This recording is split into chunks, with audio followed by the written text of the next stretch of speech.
రంగారెడ్డి జిల్లా తలకొండపల్లి మండలం దేవుని పడకల గ్రామంలో ఉన్న మాధవంజీ అవే రూరల్ హాస్పిటల్స్ ఇక్కడ 50 పడకల అత్యాధునిక వైద్య పరికరాలతో నూతనంగా ఈ రోజు ఓపెన్ చేశారు. ఈ కార్యక్రమంలో ఏవో వేణుగోపాలరావు మరియు డాక్టర్ జగదీష్ మాట్లాడుతూ ఇక్కడున్న చుట్టుపక్కల ఉన్నటువంటి గ్రామాల ప్రజలు ఈ హాస్పిటల్ యొక్క సేవలను ఉపయోగించుకోవాలని కోరారు. ఇక్కడ ఎలాంటి హెల్త్ ప్రాబ్లం అయినా నయం అవుతుందని డాక్టర్ జగదీష్ తెలిపారు. మరియు 24 గంటల సేవలు ఇక్కడ అందుబాటులో ఉన్నట్లు తెలిపారు. ముందు ఇక్కడ అన్ని రకాల ఇన్సూరెన్స్ సదుపాయాలు మరియు ఆరోగ్యశ్రీ ఫెసిలిటీ కూడా త్వరలో అందుబాటులో ఉంటాయన్నారు. హాస్పిటల్ ఓపెనింగ్ కారణంగా ఈ రోజు ఫ్రీ మెడికల్ చెకప్లు చేశారు. ఈ కార్యక్రమంలో డైరెక్టర్ రాజవర్ధన్ రెడ్డి, నాగేశ్వరరావు, గ్రామ మాజీ సర్పంచ్ కుమారి శంకర్, ఎంపీటీసీ జోగు రమేష్ తదితరులు పాల్గొన్నారు.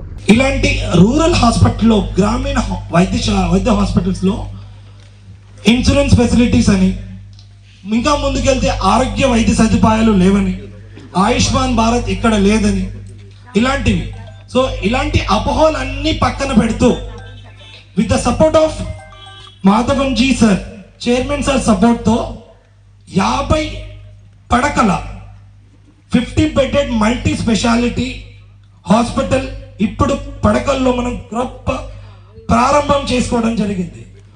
ముందుగా అన్ని రకాల హెల్త్ ఇన్సూరెన్స్ సౌకర్యాలు 100% ఇక్కడ అవైలబుల్ ఉంటాయి.